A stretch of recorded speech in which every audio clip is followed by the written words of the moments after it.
Bom dia, gente. A gente chega hoje no nosso estudo de hoje no livro de Atos. Né? Nós temos visto até agora a formação da igreja primitiva. Né? E o que eu gostaria de fazer é contar a história de que a gente vai ler hoje, antes de ler, para você ter um contexto, porque tem muitas partes detalhadas no texto, mas só para você ter uma visão geral de que a gente vai ver hoje. Então, nós temos visto, né, começa o livro, Jesus, depois da ressurreição, subindo para o céu, e depois vem o Espírito Santo e capacitando os apóstolos, a palavra do Evangelho, as boas novas, começam a espalhar, né, pelo povo lá. Aí depois chega e eles matam um dos discípulos e com isso chega uma grande perseguição e a igreja se espalha. E junto com isso, eles vão contando as boas novas, né? As boas notícias sobre Jesus Cristo. E eles vão passando, falando sobre Jesus, né? Mas chega um momento que eles começam a falar com pessoas que não eram judeus. Né, começam a falar com as outras nações que historicamente não seriam incluídos no povo de Deus, né? E somos nós aqui, né? A maioria de nós não somos judeus, né? Então essas outras nações, eles começam a falar com eles, né? E isso chega talvez a auge hoje, né? Em Antioquia nós estamos vendo que realmente começa a ser questionado. Peraí, o que está acontecendo aqui, né? No capítulo de hoje? A gente já tinha visto o caso de Cornélio, né? Que ele era gentio. Deus usou uma visão para levar o apóstolo Pedro, até ele para falar as boas novas, né? A gente já viu isso, mas nós temos que lembrar que para a maioria dos judeus, eu não sou, né? Talvez a melhor pessoa para ensinar sobre isso, não sei toda a história, mas o que eu já li, eles continuaram indo ao templo, muitos deles para orar, coisas assim.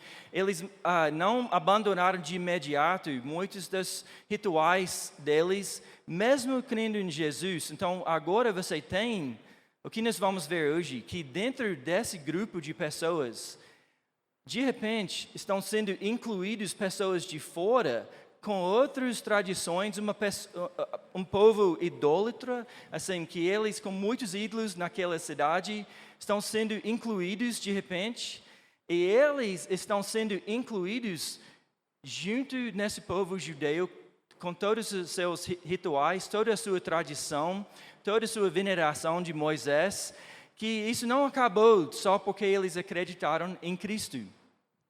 Mas isso estava causando muitas questões entre eles, muitas ofensas entre eles, né? E então chega de repente um grupo de Jerusalém e eles chegam e falam: se vocês não forem circuncidados, vocês não podem ser salvos. Olha a seriedade. Se vocês não forem circuncidados, se vocês não forem seguir a lei de Moisés, vocês não podem ser salvos. É quase dizer, estou vendo, você não está seguindo a lei de Moisés, então vocês realmente não são salvos. Aí, Paulo e Barnabé, eles, assim, isso trouxe uma grande discussão entre eles, né? Eles não aceitaram de jeito nenhum essa fala do pessoal que chegou de Jerusalém. Então a igreja decidiu, vamos enviar Paulo e Barnabé, assim, vamos acabar com isso de vez, assim, vamos mandá-los para Jerusalém, lá eles podem conversar com os apóstolos, e nós vamos saber qual é a parte, o papel da lei de Moisés na salvação, né? Então eles vão lá, conversam com os presbíteros, aí eles decidem enviar uma carta de volta à igreja, esclarecendo sobre essa questão. Então, isso é a base do texto hoje. Isso é basicamente o que vai acontecer hoje. Mas nós temos que entender que esse capítulo é essencial no livro de Atos, né? Talvez eu estou falando isso toda semana, mas assim, Atos 15 realmente é diferenciado, assim, porque eles, neste momento, agora com a inclusão dos gentios, eles estão dizendo o que é o Evangelho, o que significa de ser salvo, né? Então, isso é de grande... Não há coisa mais importante do que saber o que é o Evangelho e o que significa de ser salvo para nós, né? Nós estamos, porque de repente, nós estamos deixando muita coisa de fora, o que devemos incluir aqui, né? Muitas práticas e rituais, assim. Então, nós temos que entender o que é o Evangelho e, além disso, o que me surpreendeu ao estudar o texto, nós temos que também entender o que significa de conviver com pessoas diferentes de nós, né? Se o Evangelho vai incluir todas as nações, como que nós vamos manter comunhão entre nós? Então vamos orar mais uma vez e entrar no estudo de hoje. Deus Pai, acreditamos que essa é sua palavra e que a sua palavra é viva e eficaz, que o seu Espírito Santo que habita nos seus filhos revela a sua palavra a nós. Então, Deus, nos fortalece neste momento para poder prestar atenção para a renovação, não somente das nossas mentes, mas do nosso coração, Deus, para ouvir e crescer na sua palavra, Deus. E Deus Pai, eu te peço já que o resultado de hoje seja encorajamento e crescimento em nós, Deus. Que nós possamos tirar coragem das boas novas, Deus, e que nós possamos crescer juntos como a sua igreja. E eu oro tudo isso em nome de Jesus. Amém. Então, Atos 15, vamos ler, eu vou ler aqui. Eu não vou ler o texto todo porque é grande, então vou ler só a primeira parte aqui. Então, Atos 15, versículo 1. Alguns indivíduos que foram da Judeia para Antioquia ensinavam aos irmãos: se vocês não forem circuncidados, segundo o costume de Moisés, não podem ser salvos. Tendo surgido um conflito e grande discussão de Paulo e Barnabé com eles, foi resolvido que esses dois e mais alguns fossem a Jerusalém, aos apóstolos e presbíteros, para tratar desta questão. Encaminhados, pois, pela igreja, atravessaram as províncias da Fenícia e Samaria, e narrando a conversão dos gentios, causaram grande alegria a todos os irmãos. Quando chegaram a Jerusalém, foram bem recebidos pela graça, pelos apóstolos e pelos presbíteros, a quem relataram tudo o que Deus havia feito com eles. Mas alguns membros do partido dos fariseus que haviam crido se insurgiram, dizendo: é necessário circuncidá-los e ordenar-lhes que observem a lei de Moisés. Então vamos parar aqui e entender um pouco essa parte. Na tradução Almeida, Revista Corrigida, eu acho que é essa, eles falam então. Eles começam o capítulo com então. E quando tem uma palavra assim, a gente sabe que nós temos que entender o que veio antes, né? Para saber qual era o contexto. Em capítulo 14, Deus tinha aberto aos gentios a porta da fé, né? Está escrito assim: Deus abriu a porta da fé aos gentios. Isso é super importante para o nosso entendimento do texto de hoje, porque Lucas, quem escreveu, ele está relatando o caso, dizendo: isso que está sendo dito aqui, que Deus que abriu a porta, né? E então eles decidem enviar o Paulo e Barnabé a Jerusalém. E eu achei essa parte muito interessante, porque Jerusalém era o lugar do templo, Sinédrio, o lugar, mas eles estão enviando eles ao Jerusalém não por causa disso. Qual era a razão que eles foram até Jerusalém? Para encontrar com os apóstolos. eles foram até Jerusalém para encontrar com os apóstolos, para conversar da questão. E interessante porque nós vamos ver novamente mais tarde, mas Efésios 2:19 está escrito que a igreja é edificada sobre o fundamento dos apóstolos e dos profetas, tendo Jesus Cristo como pedra angular. Então, já de cara, a gente já tem uma indicação de que a gente já vai ver. Né? Eles estão indo para ver, nós temos que seguir a lei de Moisés para ser salvos. Eles falam, vamos conversar com os apóstolos.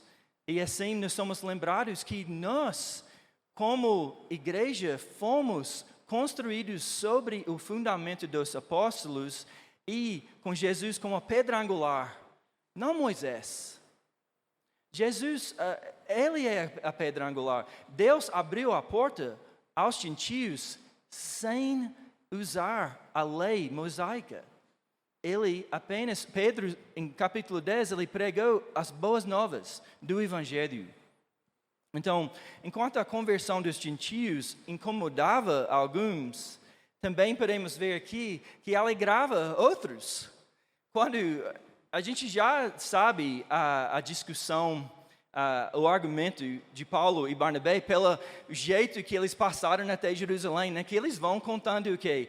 A conversão dos gentios, né? Eles não foram descendo e falando, nós temos essa questão. Não, para Paulo e Barnabé estava resolvido. A conversão, eles converteram, né? Eles converteram. E interessante que ver que isso alegrava eles, o povo. Ao ouvir que os gentios tinham convertido, isso alegrava eles. E eu pergunto para nós, ao ver alguém se convertendo, isso traz alegria ao seu coração ou julgamento? Eu acho que todos nós devemos confessar que nós temos, sempre vai, levantar alguma coisa em nossa carne, quando a gente vê alguém diferente de nós, fazendo algo diferente de nós.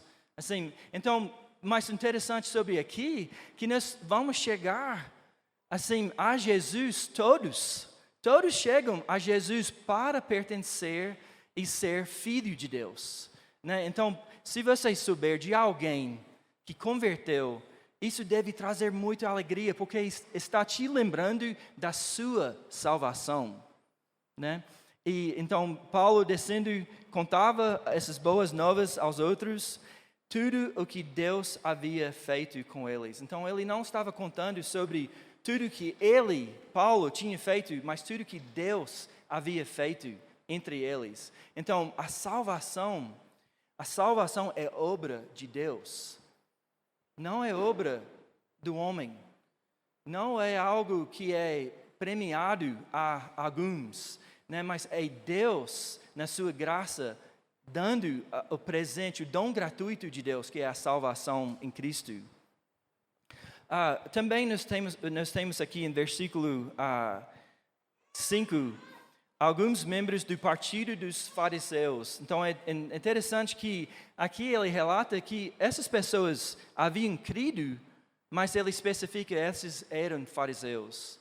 E a gente pode ver no texto de hoje que às vezes ele fala dos gentios, né, dos fariseus, e só lembrando que nós, somente porque nós convertamos,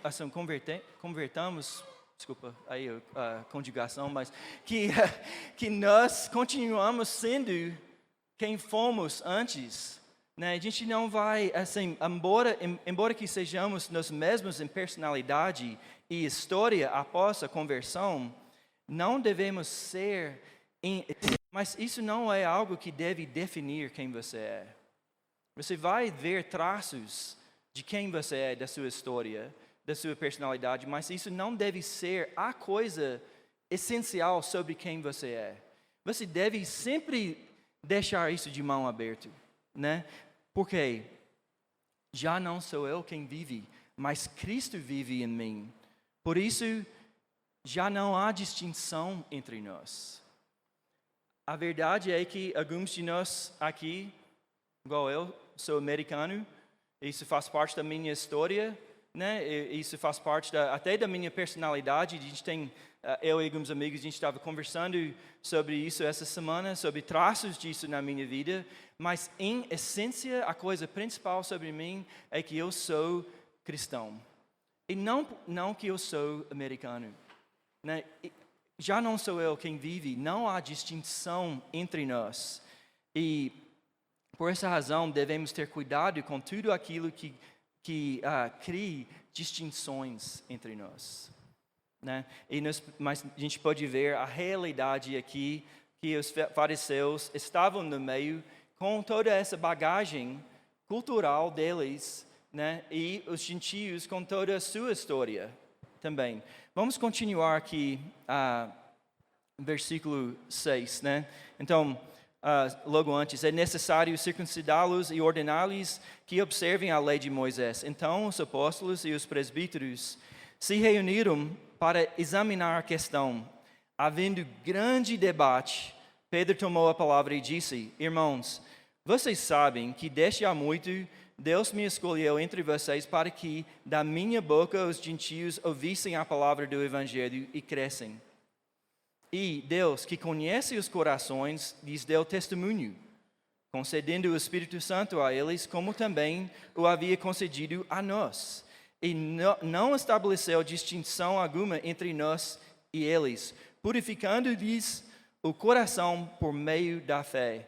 Agora, pois, porque vocês querem tentar Deus, pondo sobre o pescoço dos discípulos um jugo que nem os nossos pais puderam suportar, nem nós. Mas cremos que somos salvos pela graça do Senhor Jesus, assim como eles. Mas cremos que somos salvos pela graça do Senhor Jesus, assim como eles. Interessante, os fariseus não inventaram isso. Isso era a lei. Qualquer estrangeiro que decidisse fazer parte do povo judeu, era obrigação que esse fosse circuncidado para entrar no povo judeu, né? E interessante que eles, mesmo depois de ser circuncidados, eles só entravam no átrio dos gentios, não nas áreas internas do templo. Eram obrigados a obedecer plenamente à lei de Moisés, incluindo a guarda do sábado, as leis alimentares, as festas, os sacrifícios e os mandamentos morais. Se fosse só circuncidar, gente, isso não é algo muito difícil, né? É simples, né? Não é agradável, mas é simples, né? E então, mas nós temos que entender o contexto aqui, que eles não estavam dizendo somente eles precisam ser circuncidados. Não, eles estavam dizendo: o entendimento deles, eles estão entrando no povo de Israel. Então precisam seguir todas essas normas, as leis alimentares, as festas, os sacrifícios, os mandamentos morais. E será também que eles consideravam eles como um cidadão a menos? Bem como antes, os gentios não entravam na parte interna. Será que eles estavam sendo tratados dessa forma? Então, R.C. Sproul, o grande teólogo, ele explica a circuncisão da seguinte maneira. Eu achei muito interessante essa parte. Ele falou que a circuncisão traz uma bênção e um aviso ao mesmo tempo. Como assim? Positivamente, a circuncisão marcava a ação graciosa de Deus ao cortar para si um povo, tornando-os sua comunidade de aliança. As analogias hoje são muito difíceis, mas eu vou tentar fazer uma analogia aqui, né? Vou tomar cuidado, mas assim, vamos supor que você tem um açougueiro e ele quer separar uma parte da carne, né? A picanha, vamos dizer. Então, ele corta essa parte da carne e separa isso para ele, né? Então você tem a separação dessa parte do todo para algo especial. Então Deus escolheu o povo judeu e ele cortou para si e tirou eles das nações como especial para ele. Mas a parte negativa da circuncisão, negativamente simbolizava a maldição. Se quebrassem a aliança, seriam também cortados de Deus, descartados. Da mesma forma, o açougueiro, ele corta a carne e ele descarta algumas cortes, né? Então, o judeu está dizendo, ao quebrar qualquer parte dessa lei, eu vou ser descartado do povo judeu. Então, você tem as duas partes da circuncisão. Mas Jesus, o verdadeiro guardador da aliança, foi circuncidado sob a lei e depois ele levou a maldição final na cruz. Sendo como, pensa gente assim, Jesus foi descartado. Ele que foi colocado fora para nossa inclusão.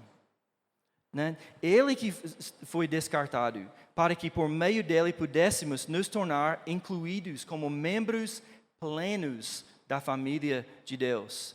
Não por nossa obediência, mas pela sua obediência. Então a gente pode ver que eles estão dizendo, eles precisam ser circuncidados. E Pedro está dizendo, não, Jesus foi circuncidado. Ele que foi descartado para nossa inclusão, para Deus separar para si um povo plenamente seu. E aqui nós encontramos a palavra do Evangelho. Pedro, ele trata, em versículo 9, purificando-lhes o coração por meio da fé. Ele está falando sobre algo interno versus algo externo. Deus purificou o homem no nível do coração versus algo exterior que é feito por mãos humanas, né? E ele está dizendo que o Evangelho, as boas novas, é uma ação de Deus e não uma ação humana. E ele está falando sobre uma tradição versus algo espiritual. Ele fala que Deus lhes deu o Espírito como também a nós. Então, não tradição, mas algo espiritual. Né? E a gente lembra aqui que quando Pedro, na sua visão, quando Deus apresenta aquelas carnes impuras, e Pedro fala, nunca comi nada impuro, nunca. E Deus disse, vocês lembram? Não considere impuro o que eu purifiquei. Então, ele fala, vá com eles, não faça distinção. Então, qual é a nossa fé? Qual é o Evangelho para nós aqui? Que nós fomos incluídos no povo de Deus, separados para Deus, através da fé em Cristo. Através de um Salvador, que Jesus tomou sobre si toda a punição. Ele foi descartado no meu lugar. Ele é a porta pelo qual eu entro aqui no povo de Deus. Porque Deus amou o mundo de tal maneira que deu o seu Filho unigênito para que todo o que nele crer não pereça, mas tenha a vida eterna. E Pedro fala, por que vocês querem tentar a Deus? Por que vocês querem tentar a Deus? Por que vocês querem colocar sobre eles uma obrigação que nem Deus colocou sobre eles? Olha a advertência e vamos ouvir nós mesmos. Por que você quer colocar uma obrigação sobre seu irmão que nem Deus colocou sobre ele? Jesus falou em Mateus 18:6, mas se alguém fizer tropeçar um destes pequenininhos que creem em mim, melhor lhe seria amarrar uma pedra de moinho no pescoço e se afogar nas profundezas do mar. Olha a seriedade de Jesus nisso. E ele usa essa palavra de tropeçar, que a gente vai ver muitas vezes. E ele fala assim, vocês estão não permitindo essas pessoas a entrada no reino. Vocês estão causando um tropeço na fé deles. Ele falou que ele não somente destes pequenos, ele fala que creiam em mim. Por quê? É pela fé que nós entramos. E eu sempre li esse texto pensando que a pedra de moinho estava sendo colocada sobre o pescoço daqueles que estavam causando o tropeço. Mas também vale a pena refletir, não estou dizendo que é diferente, de pensar que você está colocando essa pedra sobre o pescoço deles. Porque ele fala, você está colocando um jugo sobre eles que a gente não aguentou, nem nossos pais. Então, essa pedra de moinho que você está colocando sobre eles, é a mesma coisa de você matá-los. Né? Você colocando esse jugo de novo sobre eles. Né? Então, nós devemos entender o Evangelho. Tiago, o mesmo Tiago que a gente encontra no capítulo 15, ele falou, pois quem obedece a toda a lei, mas tropeça em apenas um ponto, torna-se culpado de quebrá-la inteiramente. Isso é, você não está colocando uma coisa sobre eles, você está chamando eles, não, você tem que voltar aqui, vem, eu sei que você achou que você entrou, vem aqui, volta, você tem que seguir toda essa linha aqui, seguir todas essas regras para entrar. E você não está salvo. Não está salvo. Olha o orgulho deles de falar dessa forma. Vocês não estão salvos sem voltar aqui e seguir toda essa lei de Moisés. Né? E provavelmente eles não estavam dizendo isso, porque eles mesmos não estavam seguindo toda a lei. Eles provavelmente tinham algumas leis queridinhas que era assim, que manteve aquela cultura deles, aquele tempo, lugar deles entre o povo, e eles queriam essas leis, né? Eles queriam cobrar dessas leis deles. Versículo 11, né? Igual eu li algumas vezes, mas é talvez essencial aqui. Está escrito, mas cremos que somos salvos pela graça do Senhor Jesus, assim como eles. Nós acreditamos que somos salvos pela graça do Senhor Jesus, assim como eles são. A estrutura da frase é interessante no grego. Eu não leio grego, mas R.C. Sproul me disse isso. Então, a estrutura da frase em grego é clara que ele está dizendo assim como eles, enfatizando que os judeus são salvos da mesma forma que os gentios. Olha que interessante. Unicamente pela graça. Eu não peguei de primeira, assim, mas o que ele está dizendo é que ele não está dizendo, vocês são salvos igual a gente. Ele está dizendo, gente, aqui, falando com os judeus, nós somos salvos igual a eles.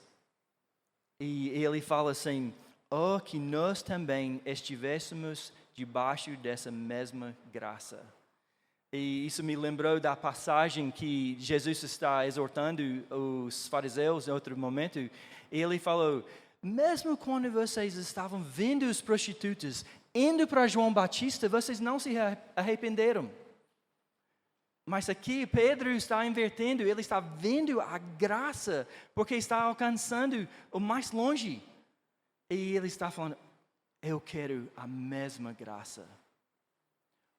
Que eu posso ter a mesma graça sobre mim.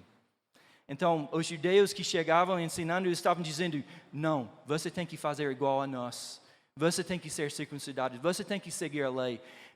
Pedro está dizendo, eu quero a mesma graça que eles estão experimentando. Eu quero essa alegria que eles estão tendo em Jesus. Olha a diferença do nosso evangelho. Que todos nós, judeus e gentios, reconhecêssemos que nossa salvação não depende de obras ou do cumprimento da lei, mas da graça de Jesus Cristo. Que vivêssemos com a humildade de saber que, assim como os gentios, também somos salvos apenas pela graça imerecida de Deus. Não deixe sua esperança se desviar da graça encontrada em Cristo. Não deixe sua esperança desvie do Evangelho para a salvação. A sua salvação se encontra em Cristo. Não deixe a sua esperança para o valor pessoal se desvie da esperança do Evangelho. Não deixe nem para o seu progresso na vida desviar da esperança do Evangelho, gente. O nosso mundo está nos chamando para todos os cantos para confiar em outras coisas para o seu progresso na vida, seu propósito na vida. Não desvie. Você encontra o seu propósito, o seu progresso na vida em Cristo. Não adianta qualquer curso que você for fazer para ser melhor marido, se você não tem o fundamento do Evangelho e a graça. Se você não entende a graça, não tem esperança para ti ser o melhor marido. Não vale, assim, não adianta. O que adianta o homem ganhar o mundo inteiro e perder a sua alma? Tudo tem que ser construído sobre a graça de Deus. Todo progresso, qualquer progresso na vida, sem ser fundamentado no Evangelho, é assim, não compensa nada, não traz nada de valor para nós. Então, vou tentar ir mais para frente, rápido. Paulo e Barnabé, eles depois de Pedro, eles contam como Deus tinha aberto aos gentios a porta da fé. Então, eles estão dando, apoiando o que Pedro disse pela experiência deles. A gente viu o Deus dando o Espírito Santo, a conversão dos gentios. Aí chega o Tiago, né? Vamos ver aqui a partir do versículo 13. Tiago tomou a palavra e disse: Irmãos, ouçam o que tenho a dizer. Simão acaba de relatar como primeiramente Deus visitou os gentios a fim de constituir entre eles um povo para o seu nome. Com isso concordam as palavras dos profetas, como está escrito. Depois disso voltarei e reedificarei o tabernáculo caído de Davi. Reedificarei as suas ruínas e o restaurarei, para que o restante da humanidade busque o Senhor, juntamente com todos os gentios sobre os quais tem sido invocado o meu nome, diz o Senhor, que faz essas coisas conhecidas desde os tempos antigos. Rapidinho, quem é esse Tiago aqui? Não é que Tiago morreu alguns capítulos antes? Esse Tiago é o irmão de Jesus. Ele é o irmão de Jesus. Em 1 Coríntios 15, 7, a gente fica sabendo que Jesus apareceu para o Tiago depois da ressurreição. Então, algo transformador aconteceu após a ressurreição de Cristo. Tiago teve um encontro pessoal com o Senhor ressurreto. E agora ele se encontra no meio dos discípulos, dos apóstolos, como presbítero da igreja. Então, ele faz parte agora desse conselho de presbíteros. E o fato de Tiago, um dos irmãos de Jesus, ter se tornado uma figura tão proeminente na igreja, é um testemunho do poder transformador da ressurreição de Cristo. Ele passou de cético a líder, sendo agora reconhecido como uma autoridade na fé cristã, com uma profunda compreensão da graça, da verdade do Evangelho. E então, Tiago, traz mais apoio ao argumento. E o que ele faz? Ele foi até o Antigo Testamento. Ele fala, a gente viu agora, né, a gente lembra da mensagem de Cristo, a gente viu o Espírito Santo, temos o relato dos irmãos aqui, mas agora vamos olhar aos profetas também. E ele conta dessa profecia em Amós, eu acho que é assim que fala, Amós 9, e sobre esse tabernáculo caído. E então ele está trazendo agora a Bíblia para apoiar o argumento e a resposta à questão. Ele fala, concorda com as palavras dos profetas. E ele está dizendo que, tentar explicar rapidinho, que a gente lê aqui um tabernáculo está sendo reconstruído. É Cristo, né? Porque da linhagem de Davi chega o Messias, E agora o Messias está sendo levantado e ele falou, derrube esse templo aqui, eu vou levantar em 3 dias. Então, o novo tabernáculo está sendo levantado em Cristo e após disso, todos buscarão e encontrarão a salvação, incluindo os gentios. Então, isso era profecia, isso não é a única profecia que inclui essa ação. E agora a parte mais estranha do capítulo. Ele direciona 4 coisas aos gentios. Contaminação abstinação da contaminação dos ídolos, imoralidade sexual, carne de animais sufocados e carne com sangue. Que estranho, né? Tudo isso que eu falei, agora ele traz essa lista. Será que ele está trazendo uma mini lista da lei? Né? E ele fala, eu sei que a gente entra pelo Evangelho, mas se você puder acompanhar essas 4 regras, vamos deixar claro, primeiramente, antes de entender isso, que ele está dizendo, ele mesmo disse, Deus visitou os gentios, todos os gentios sobre os quais tem sido invocado o meu nome. Então, e ele fala, não devemos perturbar aqueles que se convertem a Deus. Então, isso é super importante entender a lista. Ele está dizendo, eu não trago isso para duvidar da sua conversão. Eu não duvido da ação de Deus. Eu não trago isso também para perturbar vocês. Então, essa lista, a gente precisa entender neste contexto, não vem para perturbar, não vem para trazer a lei, não vem para duvidar da sua conversão. Outro lado que a gente precisa entender, eu vou dizer daqui a pouco, vou falar já, é algo temporário, combinado temporário, essa lista. Porém, 1 Coríntios 6 fala assim, fujam da imoralidade sexual. Então, mesmo que seja um combinado temporário, a parte da imoralidade sexual não muda. Imoralidade sexual não muda.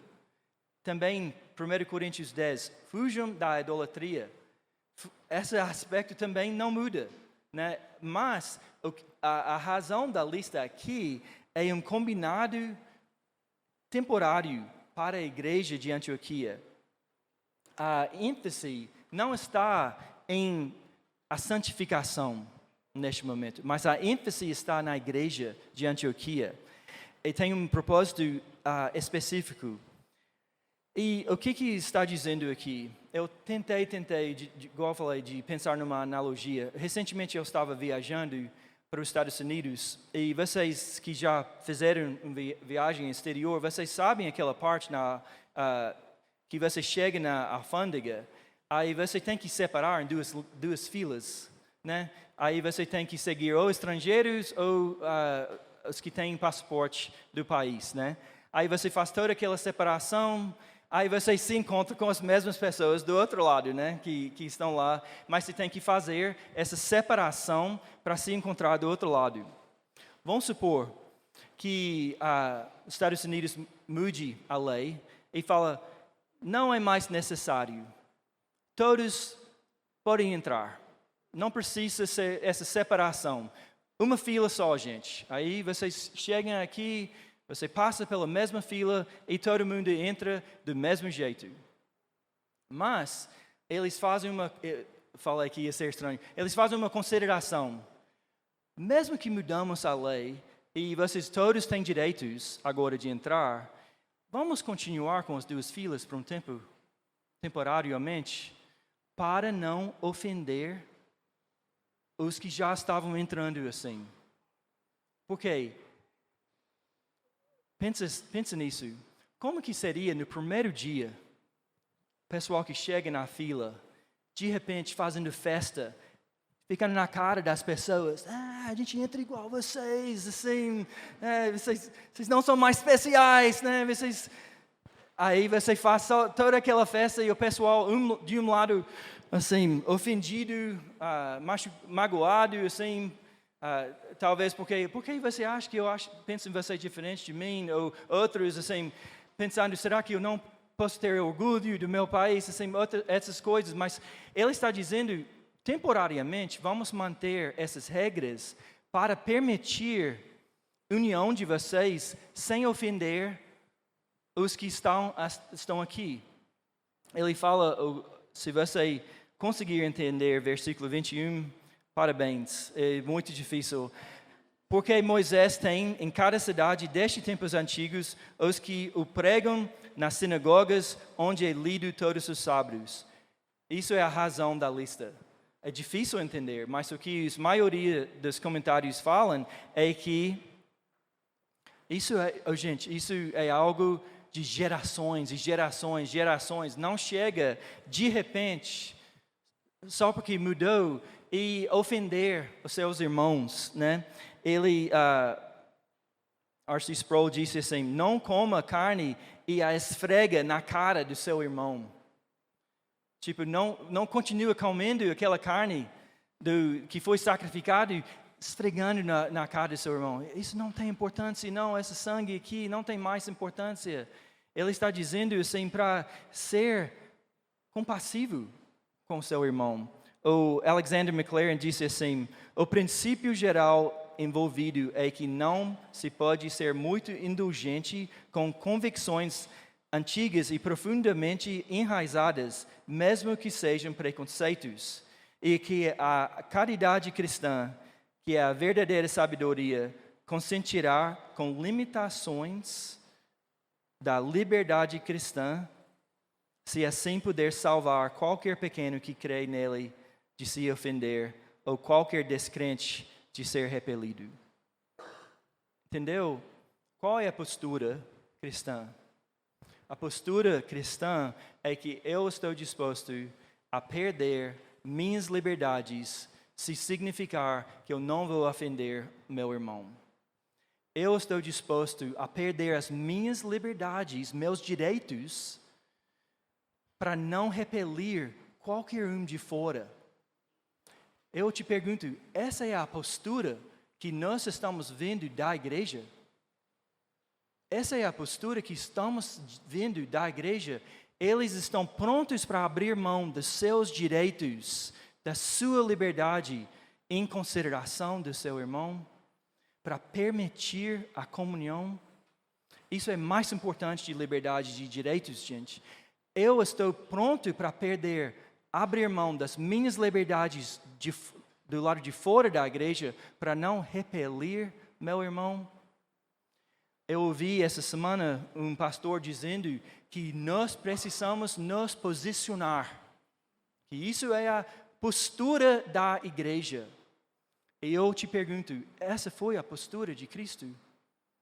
Ele se posicionou ou ele se rendeu à vida dele em sacrifício para mostrar o amor?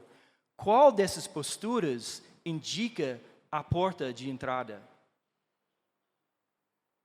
Eu, sendo sacrifício vivo, considerando os interesses do meu próximo, além dos meus interesses, isso indica a entrada pela graça e não pelas obras.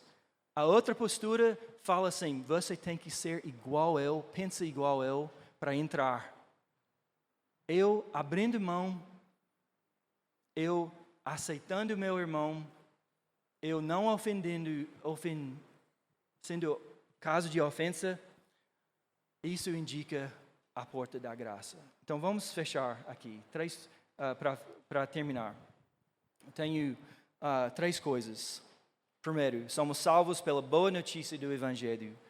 Fomos purificados em nossos corações pela fé em Jesus. Que seu corpo foi partido e seu sangue derramado para nos perdoar e nos purificar do pecado. Pela graça, enquanto ainda éramos pecadores, fomos salvos. E já não estamos mais condenados à morte, nem separados de Deus. Quero ser encontrado em Cristo, igual qualquer um que está debaixo de sua graça. Segundo lugar, como estou demonstrando consideração pelo meu irmão ou irmã? Estou refletindo sobre as minhas liberdades em Cristo, evitando usá-las de maneira que se tornem um tropeço para outros? Não permitindo que afiliações políticas, preferências educacionais, comidas, entretenimento ou qualquer coisa divida a unidade que temos em Cristo. Se fomos salvos juntos, feitos um sob o sangue de Cristo, então devo estar disposto a abrir mão dos meus direitos, considerar os interesses dos outros e não insistir apenas nos meus próprios interesses. E logo depois nós vamos ver que Judas e Silas continuam ensinando. Depois eles vão embora e Paulo e Barnabé continuam ensinando. Não chegamos nessa parte, mas é só uma lembrança aqui. E agora? Essas 4 listas é tudo que a gente precisa seguir. Esses nem aplicam mais para a gente. E agora, o que a gente faz? A gente cresce na palavra do Senhor. 1 Pedro 2:2 fala assim, que nós devemos buscar crescer na palavra. Como o neném cresce pela leite, assim, nós buscamos crescer pela palavra. Estamos sendo edificados juntos para sermos morada de Deus no Espírito, através do ensino e da pregação da palavra. Orem comigo. Deus Pai, eu facilmente fico distante da graça, Deus. Eu confesso, Deus, nós confessamos, Deus, tantas vezes que eu sinto a minha própria culpa. Tantas vezes eu jogo culpa sobre meu irmão, Deus. Ajude-nos a lembrar do perdão do Senhor. Até nas minhas falas hoje, Deus, eu sinto que talvez faltou a graça do Senhor. Como o Jesus, ele falava palavras de amor, Deus. Convite, pedidos, Deus, a lembrar do amor. Ajude-nos, Deus, transforma meu coração, inclina meu coração para o meu irmão, Deus. Me enche de compaixão para os que estão sem conhecimento da graça.